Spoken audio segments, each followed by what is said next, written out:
welcome her from Washington's 5th District. She, of course, serves as our Vice Chair of the Republican Conference, and we welcome that leadership to the committee.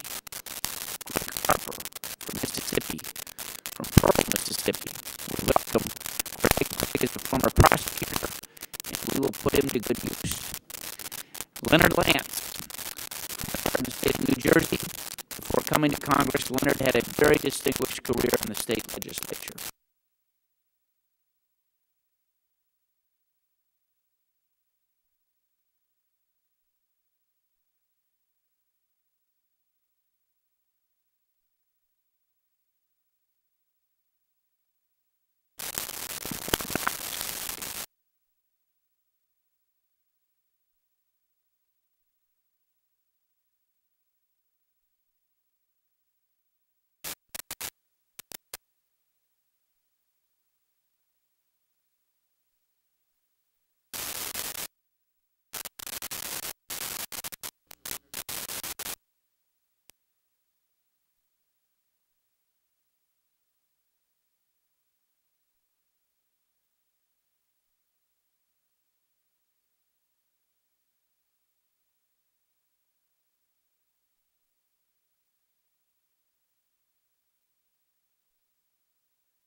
We'll now move to the adoption of the committee rules for the 112th Congress. The chair has a resolution at the desk and asks the clerk to report. Resolution offered by Chairman Upton. Without objection, the resolution is considered as read. The chair will recognize himself briefly. Committee rules before us make a number of what I think are very beneficial changes to the way that we do business. In keeping with the new House rules in the area, for instance, we increase the transparency of the committee's operations. We make very clear when markups are to be noticed, for instance, and adopt new requirements on when legislative text must be circulated. We also put down on paper Mr. Waxman's commendable practice of getting text amendments and vote tallies on the Internet. Staff circulated earlier this week a memorandum discussing the rules resolution, which also makes some technical changes. Is there discussion of the resolution? Mr. Barton. Just briefly, I had this same discussion at our Republican organizational meeting. I support the rules package with one exception. You're making a very substantive change to Rule 9, which is the ability of members to make opening statements. And you're doing it for commendable reasons. You're doing it to make the committee more efficient. We have a large committee, a lot to do. But you are, if this rules package is adopted, you're taking away one of the fundamental rights of members, which is to make an opening statement. It's in a democracy where you support transparency. You know, I think that's a non-trivial right to relinquish. And I've had this discussion. I'm just putting it on the record. It would be derelict of me when I was in the minority as the ranking member to consistently insist to Mr. Waxman as chairman and before him Mr. Dingell that the minority be able to give opening statements. It would be hypocritical for me to at least not put on the record that now that I'm back in the majority under your able leadership, I still would like to have every member some opportunity to give an opening statement. So I understand the reasons you're doing it, but I think you're limiting the freedom of the members of the committee, and I would hope that at some point in time you might reconsider. I appreciate the gentleman's concerns. Is there further discussion? Mr. Chairman. Mr. Shimkus. We didn't address this in our meeting, but in the last Congress, Chairman Waxman did establish a policy on amendments and noticing and time. Can you just, I'm not sure, this might be a good time to address that, so we have that open. Yeah, if I can refer that to the council, we did take that into consideration. You'll see that, I think, in our rules. Sure, it's not explicitly in the rules, Mr. Shimkus. I believe that Chairman Upton will be addressing that as a package of Chairman's policies towards the conclusion of the meeting today. And is it okay to, just for our new members, just to say how that amendment process, especially if we're going to do open rules and subcommittee? Yeah, I get into that a little bit later. Okay. Dan, so.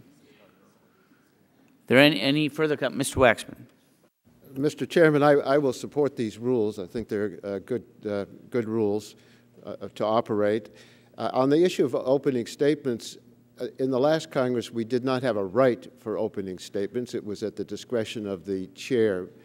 And we did as a practice, however, if it weren't too burdensome to allow members to make opening statements, I think it's appropriate to have it at the discretion of the chair. Oftentimes we sit for hours, literally, before the witnesses can be heard.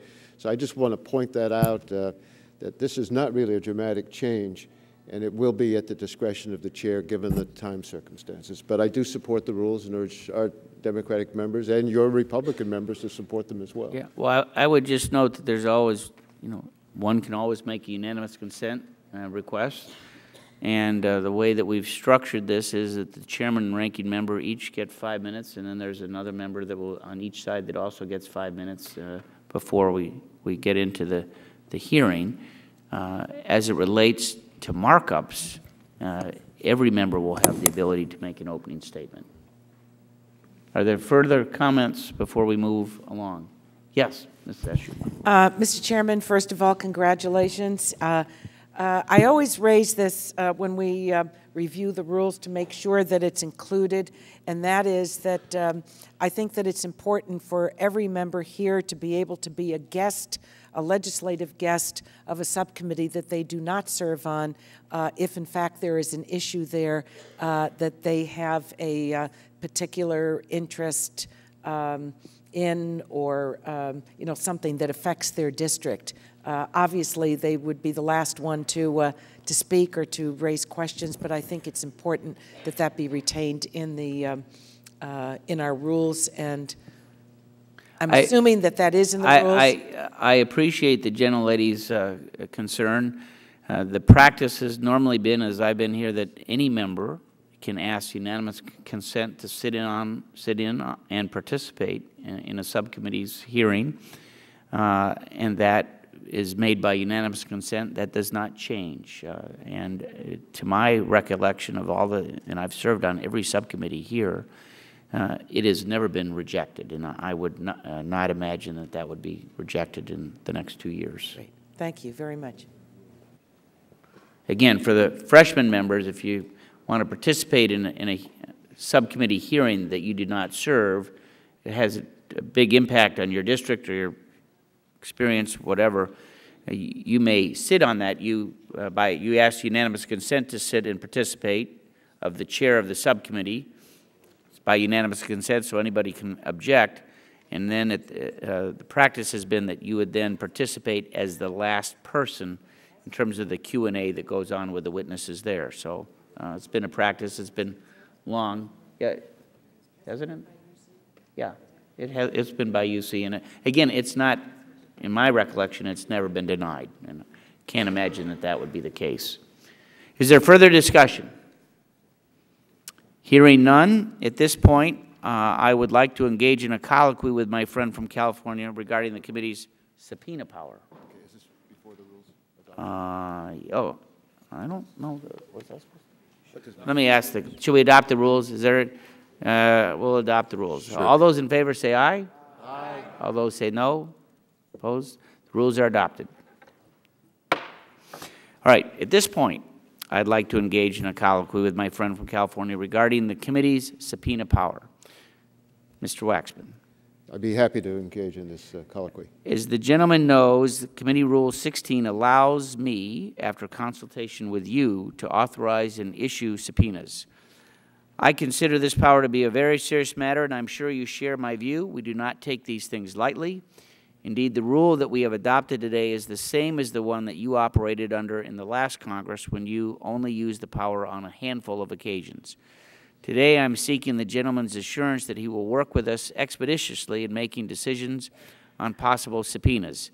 At times, matters can arise very suddenly, and I want to be sure that if we need to work together very quickly to get a subpoena out the door. The gentleman is absolutely correct that the committee's subpoena power is a very serious one.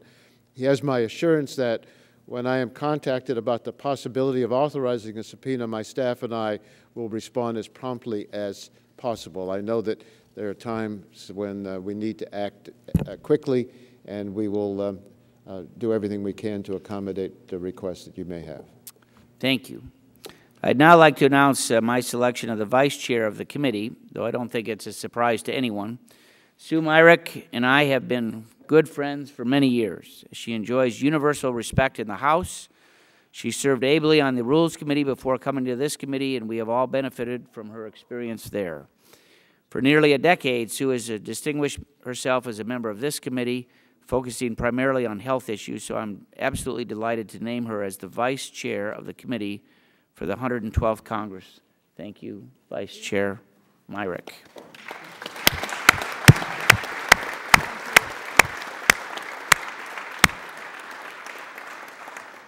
We'll now consider a resolution appointing the subcommittee chairs and vice chairs. The chair has a resolution at the desk and asks the clerk to report. Resolution offered by Chairman Upton. Without objection, the reading of the resolution is dispensed with, and the chair recognizes himself briefly. Pursuant to Committee Rule 4, just adopted, this resolution simply designates the subcommittee chairs and vice chairs of the committee. I announced these selections several weeks ago. I want to thank my Republican colleagues for agreeing to serve in these positions. As you all know, much hard work lies ahead. Is there a discussion of the resolution? If not, the question occurs on the resolution. All those in favor, please say aye. Those opposed say no. The ayes have it, and the ayes have it, and the resolution is agreed to. Mr. Chairman. Mr. Waxman. I offer a resolution designating the subcommittee ranking members and Democratic subcommittee membership for the 112th Congress. I'm pleased that our Democratic caucus has selected the following ranking members of the subcommittees. Ms. Escher will serve as ranking member of the Subcommittee on Communications and Technology. Mr. Butterfield will serve as ranking member of the Subcommittee on Commerce, Manufacturing, and Trade. Mr. Rush will serve as ranking member of the Subcommittee on Energy and Power. Mr. Green will serve as ranking member of the Subcommittee on Environment and the Economy. Mr. Pallone will serve as ranking member of the Subcommittee on Health. And Ms. DeGette will serve as ranking member of the Subcommittee on Oversight and Investigations. These are thoughtful, capable people. The Democratic subcommittee members also have a range of experience and expertise that will inform the important work before the subcommittees, and I ask the committee to support this resolution. Is there further discussion of the resolution? If not, the question occurs on the resolution. All those in favor say aye. Aye. Those opposed say no. The ayes have it. The ayes have it. The resolution is agreed to. Chair now calls up the resolution appointing Republican members of the subcommittees and asks the clerk to report. Resolution offered by Chairman Upton. Without objection, the reading of the resolution is dispensed with, and the chair again recognizes himself. The resolution simply sets forth the Republican members of the various subcommittees. After speaking with everyone on our side, I released these lists about 2 weeks ago. Is there discussion of the resolution? If not, the question occurs on the resolution. All those in favor say aye. Aye. Those opposed say no. The ayes have it. The ayes have it. The resolution is agreed to. The chair now recognizes the gentleman from California to offer a resolution on the request of the Democratic members to serve on the various subcommittees. So moved, Mr. Chairman.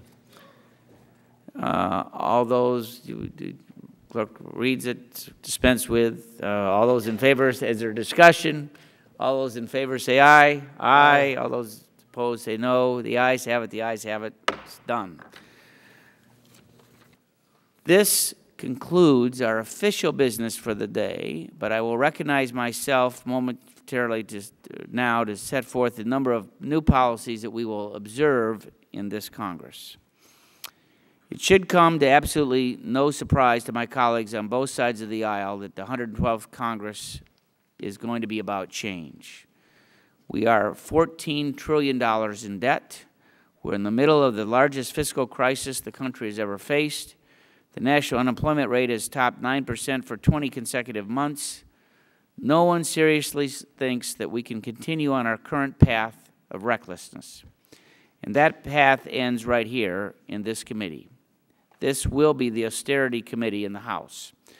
I'm going to do my best to follow 5 central policies in deciding the legislation that's considered for consideration in this committee and how I'll view amendments offered to bills being marked up.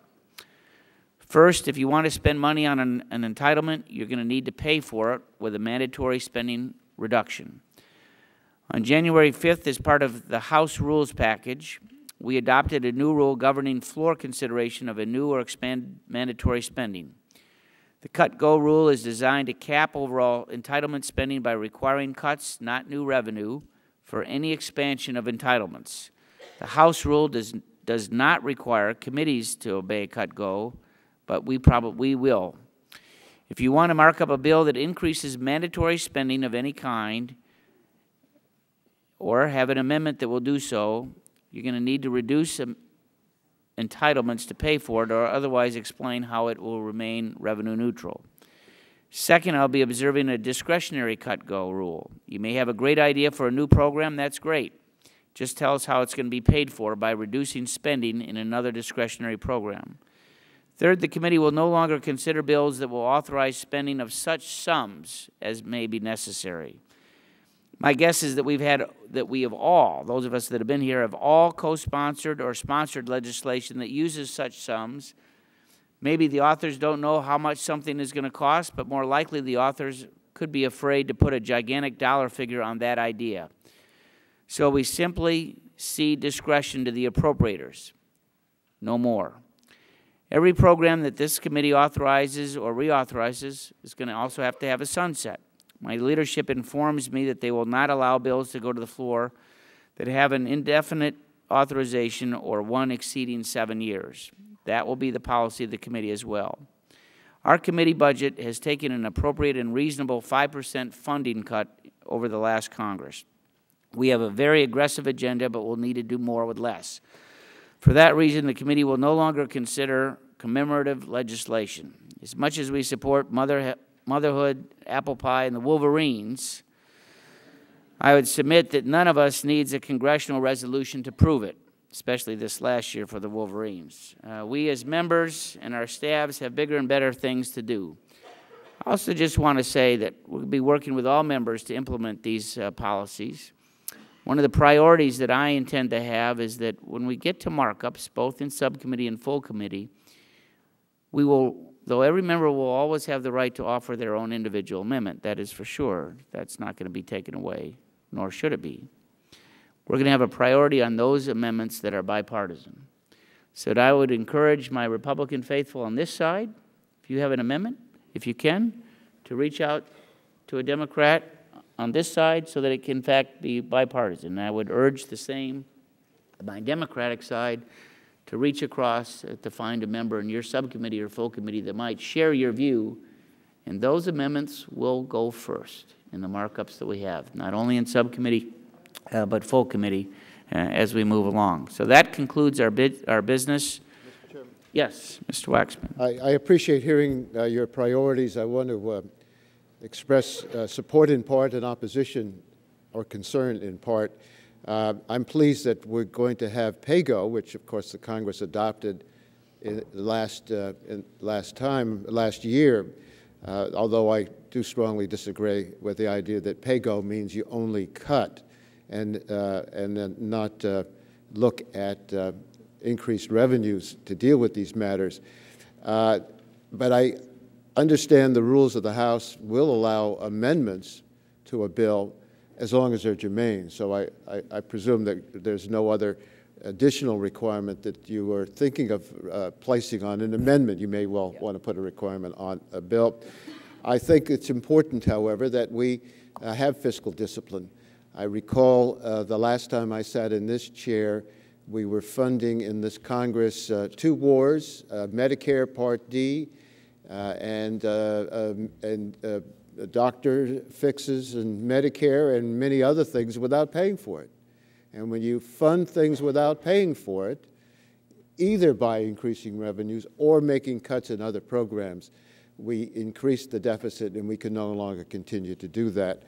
I will work with you on these issues. I think the idea of priority for bipartisan amendments sounds like a very good idea.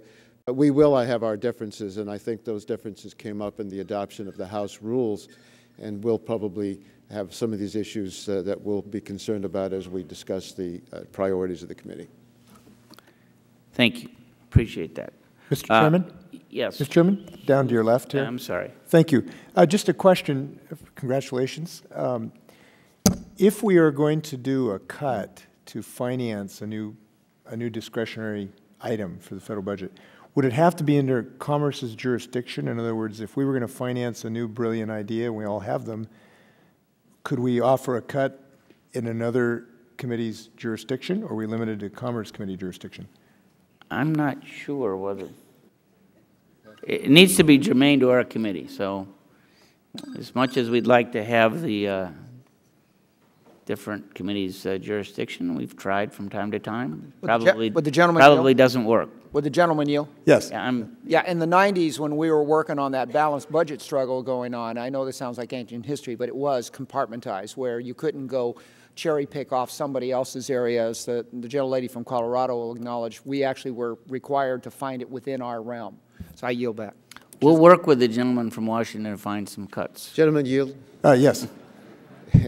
The way I've recalled it for the past is that the Congress adopts a budget, and in adopting a budget, some committees have to do their part to allow other committees to do its part. But our struggle had always been to get the Ways and Means Committee to raise the revenues so that we could spend in certain entitlement programs, and that was difficult. Now we're going to have to ask other committees to make cuts in their programs to fund our programs. I think that's going to be immensely difficult as well, but if it's in the context of a budget, assuming the Republicans do pass a budget, I hope we can figure out our priorities to put into that budget so that we can accomplish the goals that we want on this committee. Thank you, Mr. Chair. I'll look for the creative exercise of jurisdiction in this regard. Thank you. Look forward to working with you. This concludes our business Chairman, without... Mr. Chairman. Oh, I'm sorry. Just one brief. Our committee still retains the jurisdiction over the antitrust provisions for professional sports. We do, and we're not losing it. And do you think that there would be any exception to the rule if the Chicago Cubs happen to win the World Series? Well, I just want you to know the Bears are going to win first, so it's... Go Steelers. Wait, don't forget. I know. This concludes our business. Without objection, staff is authorized to make technical and conforming changes to the resolution passed today. Thank you all.